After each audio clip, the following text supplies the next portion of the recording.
Here's everything you need to know about Omega's deepest No, collection yet. no, don't say it. No, Just no. dive right in. Sorry, I can't help it. That's a bad dad joke. It's that time of the year before Watches and Wonders that Omega is already releasing its 2022 novelties.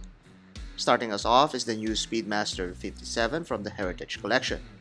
Off the heels of the Conopus 321 back in January, Omega is now coming out with new vintage cased Speedies with a bicompax design. Of course, these already exist in the collection with some very significant updates.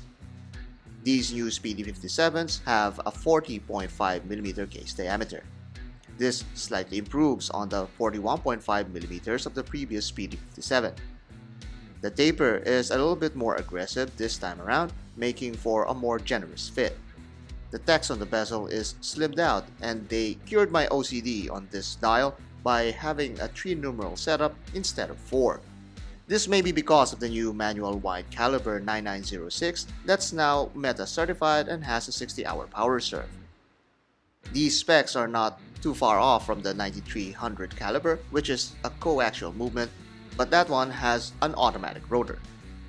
With the lack of rotor, the hole thickness is now brought down to 12.99mm. Definitely a slimmer but slightly less attractive alternative with the large plated manual movement. There are 4 dial collars that either comes with a stainless steel bracelet or matching leather strap.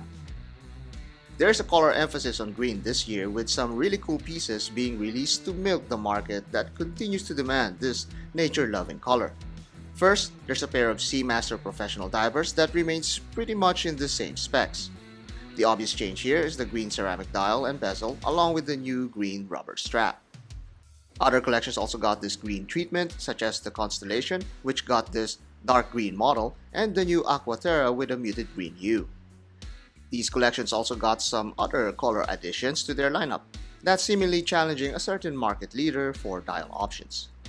The most attention-grabbing release of this collection, or of today altogether, might just be the new green and moonshine moonwatches. Dubbed as the John Mayer moonwatches because of its similarity to the gold and green Rolex Daytonas that John Mayer helped popularize, these new gold moonwatches also come in all gold configurations.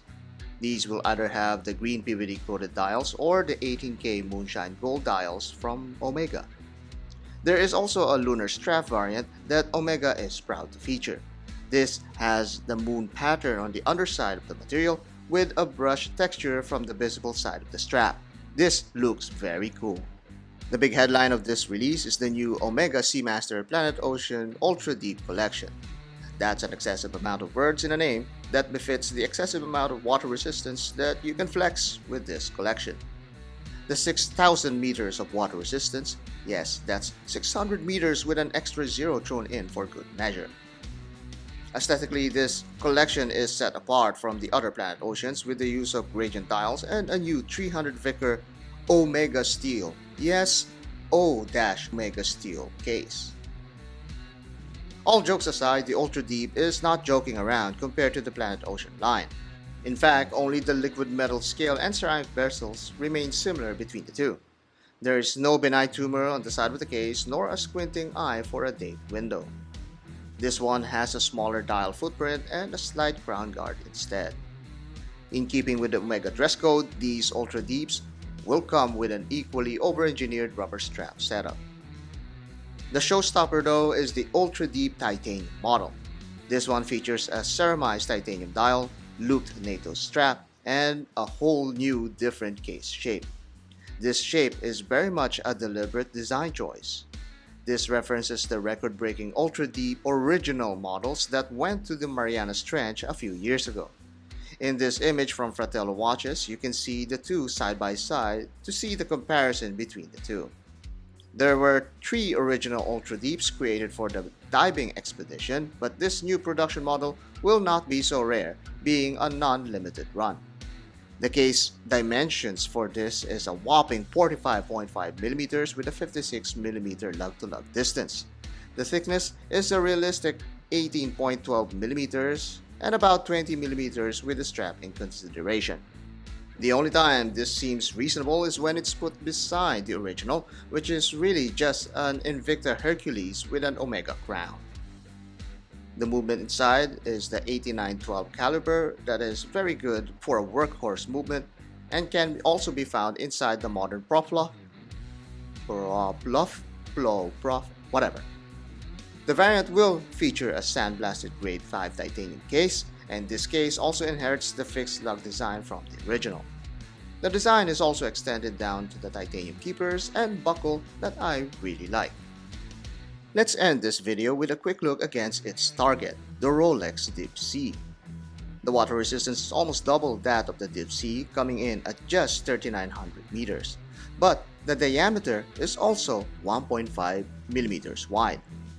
The lug-to-lug situation is also not that good with the 2mm extension compared to the Deep Sea, with both having male end links. And finally, as expected, the thickness is more than a millimeter thick. Pricing for these models are available in Omega's website, while Rolex happily conceptualizes its listings for your entertainment purposes only.